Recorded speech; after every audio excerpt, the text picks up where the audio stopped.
নিমিষেই নার্ভাসনেস দূর। সূরা আনাম ৪২ থেকে ৫০। আসসালামু আলাইকুম, স্বাগত জানাই। আমি মুয়াজ্জেম উদ্দিন সেন্টু পিসফুল লাইফ টিভির এই ভিডিওতে। আশা করি নতুন হলে চ্যানেলটি সাবস্ক্রাইব, লাইক, শেয়ার দিয়ে বন্ধু আত্মীয় স্বজনদেরকে অবগত উৎসাহিত করে আমাদের প্রতি সামান্য সহযোগিতার হাত বাড়িয়ে কৃতজ্ঞতার বন্ধনে আবদ্ধ করার বিনীত অনুরোধ করছি। ভাবছেন, আমি তো এমন কিছুই খুঁজছিলাম বহুদিন থেকে যে কিভাবে নার্ভাসনেস, হীনমন্যতা, বুক দরফর করা সহজেই দূর করা যায়। টিনেজে আপনাদের মতো কিংবা আরও বেশি ভয়, নার্ভাসনেস, দ্বিধা, দ্বন্দ্ব কিন্তু আমার মনেও কাজ করত।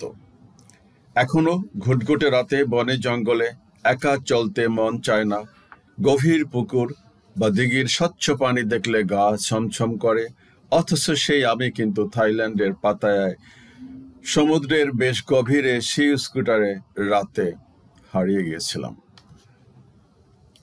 রাতে বিরাতে একা হাঁটলে মনে হতো কেউ পিছনে পিছনে হাঁটছে, আর শরীরটা ভারবার লাগতো। শেষ অবধি আমার জন্য খুলনার পাইকগাছায় জিন ডাকাও হয়েছিল। এবং মনে হয় তারপর থেকে ওটা আর নাই। নার্ভাস বা ভয় ভয় ফিল করার কিছু ক্ষেত্র আর কারণ আছে, যেমন টিচারদের ও বাবার সাথে কথা বলা, চাকরির ইন্টারভিউ, বিয়ে করা কিংবা কোনো মেয়ের সাথে কথা বলা, মিটিং, সভা সমিতিতে বক্তব্য রাখা বা অপরিচিত পরিবেশে খাপ খাওয়ানো, প্লেনে কিংবা সাগর নদীতে লঞ্চ স্টিমারে চড়া, ইত্যাদি ইত্যাদি। ইসলাম বা কোরআন হাদিস জিন পরীর কথা স্বীকার করে এবং আমাদের বাড়িতে সচক্ষে আমি তার নজির দেখেছি। নিজের জন্য জিন ডাকা হয়েছিল এবং প্রায় দেখি মেয়ে কিংবা গৃহবধূকে বাঁশঝাড়ের বা তাল গাছের একদম আগায় তুলে রাখে। আমাদের বাড়ির বাস্তব ঘটনাটা একটু খুলে বলি। আমাদের বাড়ির চাচাতো ভাইয়ের বড় মেয়ে বেশ সুন্দরী, ফর্সা, সুস্বাস্থ্যের অধিকারী। সময়টা সম্ভবত ৫৭-৫৮ সাল, মানে আমার বুঝ হয়েছে এবং স্কুলে যেতে শুরু করেছে। তখন লোকজন কম ছিল আর ঘর বাড়ির পরিবেশ অনেক বেটার ছিল। অহরহ আমরা এ ঘর ও ঘর আসা যাওয়া করতাম। ওরা থাকতো একটা দালানে, যার বৈঠকখানায় সবাই বসে গল্প গুজব করত। ওই মেয়ে মাঝে মাঝে মাথা ঝুঁকাইয়া চুল ছেড়ে ফেলতো, অমুক দিবি তমুক দিবি এসব গান গাইতো, আর খাট পালং বিছানা বাটি ওলট পালট করে দিত, সব উল্টায় ফেলাইতো। ৩-৪ জনেও তাকে ধরে স্থির রাখতে হিমশিম খেত। ওই পরিবারেই সুপারি বাগানের কাছে, বারজারের কাছে একটা গাছের নিচে তারা দুধ, কলা, মিষ্টি ইত্যাদি বাটিতে করে খেতে দিত সাপকে। আমরা শুনেছি, সচক্ষে দেখি না, ওখানে তো যেতেও ভয় করতো, বাট গেছি, দেখছি যে এরা এটা দিত। আচ্ছা, দুধ সাপকে নাকি খেতে দিত। পরে তার বিয়ে হয়ে যায় এবং ওজা বৈদ্য দেখানোর পরে ঠিক হয়। এরপরেই তার একটা ছোট ভাই, যে আমার চাইতে ১৫-১৬ বছরের বয়সে বড়, সেও ওই একই আচরণ করতে শুরু করে। দৃষ্টিতে পাইছে বা দৃষ্টি আসর করছে এমন কথা বলা হতো। তাকেও ৪-৫ জন ধরে স্থির রাখতে পারতো না। এটাতে গেল জিন পরীর কথা। এর বাইরে ছোটবেলায় বড়দের কাছ থেকে কল্পকাহিনী শুনেছি যে অনেক ধনবান লোকেরা বড় বড় দিঘি খনন করত, তাতে নাকি বিশেষ বিশেষ দিনে সোনার থালা বাসন ভেসে উঠত। আমাকে গল্প শোনায় স্যার কি বলে, একেবারে মাইনর স্টেজে। আবার রাজা, বাদশাহ ও লুটেরাদের সোনা দানা মাটির মটকায় লুকায় রাখত, আর দীর্ঘদিন পরে সেসব নাকি দেওদানব হয়ে যেত, মাটির নিচে, ঘরের নিচে রাখত লুকায়া। দেওদানব হয়ে দিঘিতে চলে যেত, আর শিকল সহ চলাচল করার গড় গড় শব্দ শোনা যেত রাতে বিরাতে। আজও আমার বড় দিঘি ও পুকুরের স্বচ্ছ পানি দেখলে ওই দৃশ্যই মানুষ বসে বেঁটে ওঠে আর গা ছমছম করে। এখনো অ্যাজ অফ নাও স্বচ্ছ টলটলা পানি বড় দিঘিতে দেখলে ছায়া গেরা আমার ওই কথাগুলি স্পষ্টভাবে মনে পড়ে এবং আমার পা দিতেও চিমচিম করে, বা ওখানে হাত দিতে আর কি। এই বুঝিয়ে আমার পায়ে শিকল পরাইলো, এই বুঝিয়ে আমাকে টেনে নিয়ে গেল। আচ্ছা, ওঠে আর গা ছমছম করে। আরেকটা উদাহরণ দেই। একটা বহুজাতিক কোম্পানির ডেপুটি কান্ট্রি ম্যানেজার হিসাবে আমি চট্টগ্রামে কয়েক বছর জব করি। ঢাকা থেকে আমার বস প্রায় চট্টগ্রামে যেত প্লেনে, আর তাকে রিসিভ করে এয়ারপোর্ট থেকে আমাকেই নিয়ে যেতে হতো শহরে। চট্টগ্রাম এয়ারপোর্ট থেকে বের হলেই সাগর আর কর্ণফুলীর মোহনা এবং আউটার অ্যাঙ্করেজ, বহু জাহাজ দেখা যায়। আমি একদিন বললাম আমার বসকে যে আমার ভীষণ ইচ্ছা হয় ওই আউটার অ্যাঙ্করেজে গিয়ে জাহাজে কয়েকদিন থাকি। আমার কথা শুনে সে একদম নড়ে চড়ে বসে, বলে ওঠে, বলো কি, তোমার এত সাহস? আমি তো চিন্তাও করতে পারি না, কখন জানি জাহাজ ডুবে সাগরেই মারা যায়, তার ঠিক আছে? এই যে চিন্তার বৈপরীত্য, এসবের আসলে কোনো ব্যাখ্যা নাই, স্রেফ সাধারণ জ্ঞান খাটানো ছাড়া। আমি যে স্বচ্ছ পানি দেখলে ভয় পাই, সেই স্বচ্ছ পানিতে বহুজন ডুবিয়ে মাছ ধরছে, সাগরের তলদেশে ভিডিও করছে, তো কি বলার আছে? প্রতিটা মানুষ ও তার চিন্তা, সাহসিকতা কিংবা ভীরুতা আলাদা। তবে হ্যাঁ, কিছু বিষয় আছে কমন। যেমন কারো যদি চারিত্রিক সমস্যা থাকে বা নিজের শারীরিক সক্ষমতা আগেই হারিয়ে ফেলে, তাহলে সে বিয়ে করার কথা ভাববে কিভাবে? কোনো জায়গায় ইন্টারভিউ দিতে যাবার আগে যদি মিনিমাম প্রিপারেশন না থাকে, তবে সে তো নার্ভাস ফিল করবেই।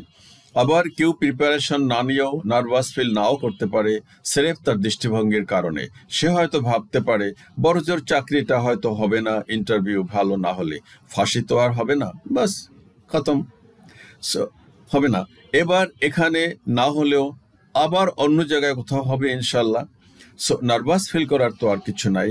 আমি একটা বেশ ধনী লোকের সাথে ৮-৯ মাস চাকরি করেছি, শতকোটির মালিক এবং বেশ স্টাইলিশ আর বিবাহিত। তবে চারিত্রিক সমস্যা ছিল যা অফিসেই দেখা যেত। লেখাপড়া সামান্য। সেই লোক যে কোনো সরকারি বেসরকারি অফিসে যেতে দস্তুর মতো ভয়ে কাঁপত। আমি তার সাথে আমদানি রপ্তানি অফিসে ১-২ বার গিয়ে দেখেছি, তার ঠোঁট মুখ শুকিয়ে যেত কথা বলতে বা প্রশ্নের উত্তর দিতে। সে কিছু রাবার, ফোম, চপ্পল চায়না থেকে চপ্পল বানানোর জন্য আমদানি করেছিল, যার জন্য ওই অফিসে যেতে হয়েছিল। আসলে তার ভিতরে তো লেখাপড়া কিংবা ম্যাচিউরিটি ছিল না, আবার চারিদিকে স্খলন ছিল এবং কিছু ২ নম্বরই ব্যবসাও করত। সব মিলাই একটা নার্ভাসনেস কাজ করত। প্লেনে চড়তে ভয় পাওয়া। লক্ষ কোটি মানুষ দৈনিক প্লেনে চড়ে, মহাকাশে যায়, ফাইটার জেট চালায়, শতকরা কয়জন মারা যায়? তদুপরি নিয়ত যদি থাকে প্লেনে ক্রাশে মারা যাওয়া, তবে বাঁচার উপায় কি?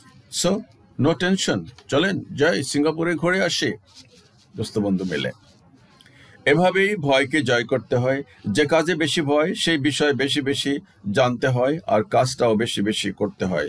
দ্বিতীয়ত, অসৎ উদ্দেশ্য, চারিত্রিক সমস্যা, অজ্ঞতা না থাকলে তো কোনো কিছুকেই ভয় হবার কথা নয়। হ্যাঁ, আপনি ফাইটার জেট চালাতে জানেন না, বাট প্রশিক্ষণ দিলে চালাতে পারবেন, যেমন ড্রাইভিং শিখলে গাড়ি চালাতে পারবেন। ভূত পেতনির ভয়, আসলে ভূত পেতনি বা অশরীরী কিছু আছে কি? হরর মুভিতে কি দেখা যায়? দৈত্য, দানব, অশরীরী, অতীন্দ্রিয় জগতের অনেক কিছু দেখায়, বাট বাস্তবে কি ওসব আছে? দৃষ্টিভঙ্গি, জ্ঞান, জানার গভীরতা, চিন্তার প্রখরতা, এসব কিছুর উপর নির্ভর করে কে কোন বিষয় কিভাবে নিবেন। তবে ইসলাম বলে অশরীরী বলতে শুধু জিন পরি আছে, যারা মানুষের মতোই আল্লাহর সৃষ্ট এবং তারাও ভালো মন্দ আছে। পবিত্র কোরআনের ৭২ নম্বর সূরার নাম আল জিন। এই সূরা আলোচনার সময় এ বিষয়ে কথা বলা হবে ইনশাআল্লাহ। এখানে শুধু সংক্ষেপে জিনের বিষয়ে ২-৪ কথা বলে রাখি। বিজ্ঞজনদের মতে জিন হলো আল্লাহ তাআলার এক প্রকার অশরীরী আত্মাধারী ও মানুষের ন্যায় জ্ঞান এবং চেতনাশীল সৃষ্ট জীব। জিনের শাব্দিক অর্থ গুপ্ত, তারা মানুষের দৃষ্টিগোচর নয়, এ কারণেই তাদেরকে জিন বলা হয়। জিন ও ফেরেশতাদের অস্তিত্ব কুরআন এবং হাদিস দ্বারা স্বীকৃত। এটা অস্বীকার করা মানে ইমান হারা হওয়া। মানব সৃষ্টির প্রধান উপকরণ যেমন মাটি, তেমনি জিন সৃষ্টির প্রধান উপকরণ হলো আগুন। এই জাতির মধ্যেও মানুষের ন্যায় নর এবং নারী এবং সন্তান প্রজননের ধারা বিদ্যমান আছে। পবিত্র কোরআনে যাদেরকে শয়তান বলা হয়েছে তারা জিনদের এই দুষ্ট শ্রেণী। অধিকাংশ আলেমের মতে সমস্ত জিনই শয়তানের বংশধর। তাদের মধ্যে কাফের এবং মুমিন ২ শ্রেণী বিদ্যমান।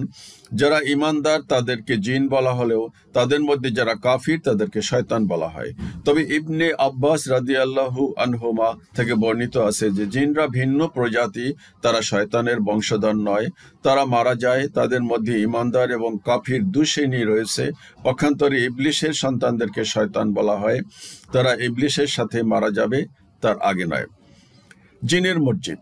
সৌদি আরবে মসজিদ আল জিন সৌদি আরবের মক্কায় অবস্থিত একটি মসজিদ, যা জান্নাতুল মুআল্লা মানে কাবা শরীফের কাছে একটি অতি প্রাচীন কবরস্থানের নিকটে অবস্থিত। মসজিদটি এমন জায়গায় নির্মিত হয়েছে যেখানে নবী মুহাম্মদ সাল্লাল্লাহু আলাইহি ওয়াসাল্লাম একদা নামাজে কোরআন পাঠ করছিলেন এবং তার তেলাওয়াত শোনার জন্য সেখানে বেশ কিছু জিন জড়ো হয়েছিল। পরে মুহাম্মদ সাল্লাল্লাহু আলাইহি ওয়াসাল্লাম এই জিনদের নেতাদের সাথে সেখানে কথা বলেন এবং তাদেরকে ইসলাম গ্রহণের দাওয়াত দিলে তারা ইসলাম গ্রহণ করে। মসজিদটিকে মক্কার প্রাচীনতম মসজিদগুলির মধ্যে একটি হিসাবে বিবেচনা করা হয় এবং এটি শহরের সবচেয়ে গুরুত্বপূর্ণ মসজিদগুলোর মধ্যে একটি। আমার নিজের সেখানে সৌভাগ্য হয়েছে এই মসজিদ দেখার এবং এখানে নামাজ পড়ার। আরও একটা কথা বলে রাখি, আমেরিকা তথা পৃথিবীর বিভিন্ন দেশে অশরীরী কোনো কিছু, অতি প্রাকৃতিক বা এলিয়েন নিয়ে মানুষের নানা রকমের বিচিত্র অভিজ্ঞতার ভিডিও আপনি চাইলেই সহজেই দেখতে পারেন। এই যে তিনটা ভিডিও দেখতে পাচ্ছেন, এসবই অশরীরী আত্মা, ভূত, প্রেত কিংবা মৃত মানুষের আত্মা নাকি ঘুরে ফিরে তার বাড়ি কিংবা কোনো বিশেষ স্থানে রাতে বেরাতে আসে এবং হঠাৎ হঠাৎ কারো কারো দৃষ্টিগোচর হয় সেসব বিষয়ের উপর।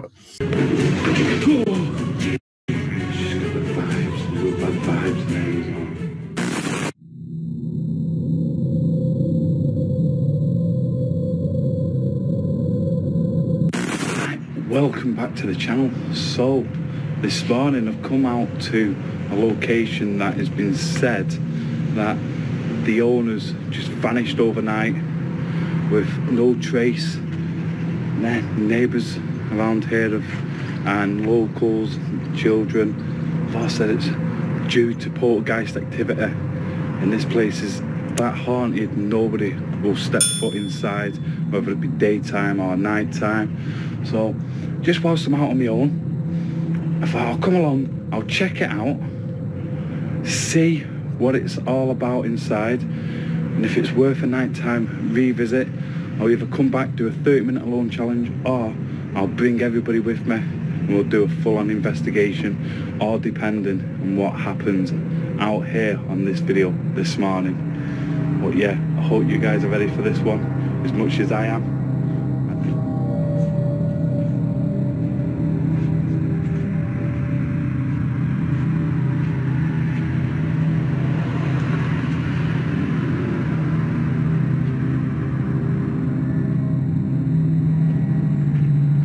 অনেক ঘটনা সিসি ক্যামেরায় ধরাও পড়ে এবং সবকিছু নিয়ে সিনেমা আর ভিডিও তৈরি হয়। তবে ওরা তো আর আল্লাহ, খোদা কিংবা জিন পরিতে বিশ্বাস করে না, তাই ওদের এসব বিষয় নিয়ে তেমন মাথা ব্যথা নাই। গোটা পৃথিবীতে অতি প্রাকৃতিক, ভৌতিক কিংবা আত্মিক বহু ঘটনা ঘটে যার ব্যাখ্যা বিজ্ঞান দিতে পারে না। তবে ইসলাম বা কোরআন সুস্পষ্টভাবে বলে সব কিছুই দলছুট দুষ্ট জিন পরীর কাজ। একটি তথ্য দিয়ে এই বিষয়ে কথা বলা শেষ করব। আমার জন্য পাগ্যাসায় যে ভদ্রলোকের মাধ্যমে জিন ডাকা হয়েছিল তার সাথে সম্পর্ক গড়ে ওঠে আমার বন্ধু এবং চাচাতো ভাইয়ের সাথে। তিনি ভাইদের অফিসের হেড ক্লার্ক ছিলেন এবং নামাজ রোজা তেমন করতেন না, আর অবসরে প্রচুর তাসমাস খেলতেন, যা আমি নিজেও দেখেছি। একবার গিয়ে দেখি তিনি শতভাগ বদলে গেছেন, মানে পাক্কা নামাজি আর তাস ছুঁয়েও দেখেন না। আমি জানতে পারলাম তিনি কাছাকাছি একটা গ্রামের একজনের আস্তানায় যাওয়া আসা করেন, যিনি জিনের তদবির করেন। ওই হেড ক্লার্ক ভদ্রলোক জিনদের বাবা মা ডেকেছেন এবং তারা নাকি তাকে জিনদের মুলুকে বেড়াতেও নিয়ে গেছেন। আমার ভাইও ঘটনা পরখ করার জন্য পকেটে লুকায়ে দেশলাই নিয়ে গিয়ে সেখানে ধরা পড়ে যান এবং তাকে অনেক প্রশ্ন করা হয়েছিল ইত্যাদি। যাই হোক, এরপরে আমার ওই ভাইয়ের মাধ্যমে আমি সেখানে যাই এবং আমার জন্য জিন ডাকা হয়েছিল। আমি বেশ ভীত সন্ত্রস্ত হয়ে সেদিন খুব কাঁপাকাঁপি করতেছিলাম, ভয় পেয়ে গেছিলাম, কাঁপতেছিলাম। আমি কিছু অতিরঞ্জিত করে বলছি না, বরং যা ঘটেছিল তার সংক্ষেপে বলছি। কিভাবে ভয় কিংবা নার্ভাসনেস নিমেষেই দূর করবেন সে বিষয়ে কথা বলার আগে দেখি আজকের আয়াতগুলি কি বলে। শুরু করছি পরম দয়ালু ও নিরতিশয় করুণার আধার মহান আল্লাহর নামে। আর অবশ্যই আমি তোমার পূর্বে বিভিন্ন সম্প্রদায়ের কাছে রাসূল প্রেরণ করেছি। কোন কোন জাতিকে ক্ষুধা, দারিদ্রতা, রোগ, ব্যাধি ও দুঃখ কষ্ট দ্বারা পাকড়াও করেছি, যাতে তারা নম্রতা ও বিনয় প্রকাশ করে আর আমার নিকট নতি স্বীকার করে। আয়াত নম্বর 43। গজব আজাবের পরেও কেন তারা বিনয় নম্রতা প্রকাশ করল না, বরং উল্টা তাদের অন্তর আরো নির্মম পাষাণ হয়ে গেল, আর তারা যা করেছিল শয়তান সেগুলোকে তাদের জন্য আরো সুশোভিত করে তুলেছিল। শয়তানের তো কাজ এটাই, ভালো করছো, সাব্বাস। আয়াত 44। অতঃপর তাদের প্রতি যেসব উপদেশ নির্দেশ দেওয়া হয়েছিল সেসব তারা ভুলে গেল, কিন্তু তারপরেও পরীক্ষা করতে আমি তাদের জন্য রহমত, বরকত ও নিয়ামতের দরজা খুলে দিলাম যেন তারা সুপথে আসে। সবকিছু পেয়ে তারা উৎফুল্ল হলো, কিন্তু সুপথে আসলো না, বরং হঠাৎ আমি তাদেরকে পাকড়াও করলাম। ফলে তখন তারা হতাশ আর নিরাশায় ডুবে গেল। আমার কথা, এখানে হতাশা নিরাশার বিষয়ে কথা বলা হয়েছে। আমিও কিছু যোগ করতে চাই। খুব কাছ থেকে দেখেছি মানুষ কিভাবে বেইমানি, মুনাফিকি ইত্যাদি করে অন্যকে পথে বসাতে চেয়ে তার সহায় সম্পদ সব আত্মসাৎ করে ও শেষ পর্যন্ত নিজেই চরমভাবে ধ্বংস হয়ে যায়। আল্লাহ কোনো বিপদগামী সম্প্রদায়কে পথে আনার জন্য রহমত বরকত দিলেন এবং তারা সেসব পেয়ে চরম উৎফুল্ল হলো, কিন্তু আসলে তাদের স্বভাব চরিত্র মোটেই ভালো হলে না, তারা শুকর গুজারিও করল না, মানে তাদের নৈতিক চারিত্রিক কোনো পরিবর্তনই হলো না। সুতরাং আল্লাহ ফের তাদের উপর গজব আযাব চাপিয়ে দিলেন এবং তারা হতাশ ও নিরাশায় ডুবে গেল। 100% উচিত বিচার এবং ওই নাফরমান লোকদের জন্য যথাযথ পাওনা। কথাগুলি মনে রাখলে সবার জন্যই কল্যাণ ও মঙ্গল। বাংলাদেশের পতিত স্বৈরাচার একটুখানি ভালো হতে পারত না? তাদের স্বভাব চরিত্র বদলাতে পারত না? তাদের উচিত ছিল না মহান আল্লাহর শুকরিয়া আদায় করে শতভাগ আইনের শাসন, ইনসাফ, মানবতা, সম অধিকার কায়েম করা? এসব করলে কি পরিণতি এমন করুণ হতো? নিশ্চয়ই হতো না। আয়াত 45। এভাবেই জালিম ও অত্যাচারী সম্প্রদায়ের মূল শিকড় কেটে ফেলা হলো, আর সমস্ত প্রশংসা একমাত্র আল্লাহরই জন্য। আমার কথা, কি অবস্থা বাংলাদেশের জালিম সম্প্রদায়ের! গোটা পৃথিবীতে জালিমদের একদম চূড়ান্ত পরিণতি এরকমই হয়ে থাকে, যুগ যুগ ধরে, এর কোনো ব্যতিক্রম নাই। আয়াত নম্বর 46। তুমি জিজ্ঞেস করো মানুষদেরকে, আল্লাহ যদি তাদের শ্রবণ ও দৃষ্টিশক্তি কেড়ে নেয় এবং অন্তরে তালা মেরে বা মোহর এঁটে দেন, তাহলে ওসব কিছু তাদেরকে কে আবার ফিরায় দেবে? এমন কোন সত্তা আর শক্তি কি আছে আল্লাহ ব্যতীত? আমি আমার সক্ষমতা, আদেশ নির্দেশ নানাভাবে ভঙ্গিমায় ঘুরায় ফিরায় বর্ণনা করি। পরিহাস হলো এরপরেও তারা তা থেকে মুখ ফিরায় নেয় এবং এড়িয়ে চলে। আমার কথা, বাবা মা, ময় মুরব্বী, শিক্ষক, গুরু, ওস্তাদরা ঘুরায় ফিরায় অনেক সুন্দর সুন্দর কথা বলেন, উপদেশ পরামর্শ দেন বকে যাওয়া কিংবা বেয়ারা ছেলে মেয়েদেরকে, কিন্তু কয়জন সেসব শোনে আর মানে?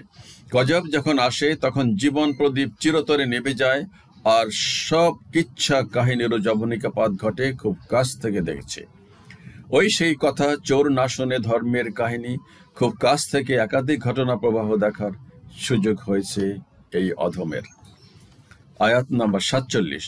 তুমি মানুষদেরকে আরো জিজ্ঞেস করো, আল্লাহর শাস্তি যদি প্রকাশ্য দিবালোকে হঠাৎ করে তাদের উপর এসে পড়ে, তাহলে জালিম অত্যাচারী সম্প্রদায় ছাড়া আর কে ধ্বংস হবে? আয়াত নাম্বার 48। আমি তো রাসূলদেরকে কেবল সুসংবাদদাতা ও সতর্ককারী হিসেবে পাঠিয়েছি।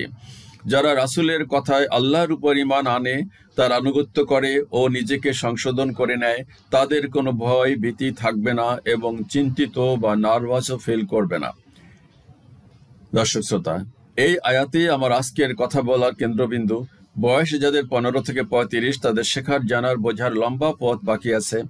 তবে আমার সতর্কবার্তা এটাই, নবী রাসূলগণ যেমন সুসংবাদ দিয়েছিলেন, সতর্ক করেছিলেন যুগে যুগে মানুষদেরকে, ঠিক তেমনি বাবা মা, ময়মুরব্বী, শিক্ষক, গুরু, ওস্তাদরাও ছোটদেরকে বহু ভালো কথা বলেন, সুপরামর্শ দেন। কিন্তু কয়জন সেসব কথা শোনে এবং মেনে চলে?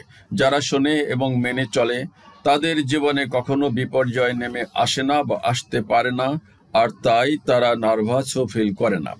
কথায় বলে, চোরের মন থাকে পুলিশ পুলিশ। যে অপরাধী কিংবা যার মন মানসিকতা, স্বভাব চরিত্র নষ্ট, কলুষিত, সে কখনো কোথাও মাথা উঁচু করে সাহসিকতার সাথে কথা বলতে পারে না বা সৎসাহস থাকে না। কেউ যদি শতভাগ সঠিক পথে থাকে, তবে তার নার্ভাস ফিল করার আসলে কিছু থাকে না। মানুষ যখন এই বিশ্বাসে পৌঁছায় যে মরতে একদিন হবেই নিশ্চিত, এবং সে কোনো অন্যায় অপকর্ম না করে, তবে তার নার্ভাস ফিল করার আর কিছুই থাকে না। তারপরেও ওই যে আমার বনে জঙ্গলে রাতে বিরাতে হাঁটা চলায় ভয়ভীতি কিংবা নার্ভাসনেসের বিষয় আছে, সেক্ষেত্রে ওসব এড়িয়ে চলা এবং কিছু দোয়া দুরূদ পড়া যেতে পারে। তবে সবার আগে বুঝতে হবে কোনো বিষয় কেন কেউ নার্ভাস ফিল করে, সেই ফিল করার পিছনে যৌক্তিক কোনো কারণ আদৌ আছে কিনা। একটু চিন্তা গবেষণা করলে যে কেউ একটা সিদ্ধান্তে আসতে পারবে যে তার আদৌ ভয় পাওয়ার উচিত ছিল কিনা বা নার্ভাস ফিল করা উচিত কিনা। নো কজ নো এফেক্ট কথাটা মনে রাখলেই অনেক সমস্যার সমাধান হবে। তবে তারপরেও আমার বা বহুজনের মতো যদি দুষ্ট জিনপরি কারো উপর ভর করে, তবে ব্যবস্থা কিংবা তদবির নিতে পারেন। ইসলাম জিনপরির কথা স্বীকার করে, বিধর্মীরাও মানে, তবে তারা ব্যাখ্যা দেয় ভূত প্রেত, অশরীরী আত্মা কিংবা অতি প্রাকৃতিক কিছু বা এলিয়েন বলে। শারীরিক, মানসিক, চারিত্রিক নানা কারণে যে কেউ নার্ভাস ফিল করতে পারে, অপরাধবোধ কাজ করতে পারে কিংবা হীনমন্যতায় আড়ষ্ট হতে পারে। তবে একজন সৎ, চরিত্রবান এবং খোদাভীরু মানুষ কিন্তু সিংহের চাইতেও সাহসী। তারা মৃত্যুকেই যেখানে ভয় পায় না, সেখানে আর ভয় পাবার বা নার্ভাস ফিল করার মতো কি বিষয় থাকতে পারে। কিন্তু প্রাসঙ্গিক কথা বলছি, এখানে দেশে বিদেশে কাজে বা ঘুরতে গেছি, তাদের অনেকের সাথে দেশে বিদেশে কাজে ঘুরতে গেছি। তাদের ঘরে সুন্দরী স্ত্রী, সুন্দর সুন্দর ছেলে মেয়ে এবং সামাজিক মান সম্মানও কম নয়। পরিহাস হলো, যেখানেই গেছি সেখানে তারা সবার আগে নিষিদ্ধ পল্লীর খোঁজ করত এবং যেত। কি বলবেন এদেরকে? অনুরোধ শুধু এটাই, নিজের বংশ ধ্বংস আর পতনের জন্য রাস্তা নিজেই তৈরি করবেন না প্লিজ। আয়াত নাম্বার 49। যারা আমার আয়াত ও আদেশ নির্দেশকে মিথ্যা প্রতিপন্ন করবে, তারা তাদের নিজেদের নাফরমানি ও উদ্ধত্তের কারণে গজব আযাব শাস্তি ভোগ করবে। খুব স্বাভাবিক পরিণতি। আয়াত নাম্বার 50। তুমি বলো মানুষদেরকে, আমি তোমাদেরকে একথা বলছি না যে আমার কাছে আল্লাহর ধনভাণ্ডার রয়েছে এবং গায়েব বা অদৃশ্য জগতের জ্ঞান আমি রাখি। আমি নিজে এক ফেরেশতা। আমার কাছে যা কিছু ওহীরূপে আসে বা পাঠানো হয়, আমি শুধুমাত্র তারই অনুসরণ করে থাকি। তাদেরকে তুমি আরও জিজ্ঞেস করো, অন্ধ ও চক্ষুষ্মান কি এক সমান হতে পারে কখনো? সুতরাং তোমরা কেন এইসব বিষয় নিয়ে গভীর চিন্তা ভাবনা করো না?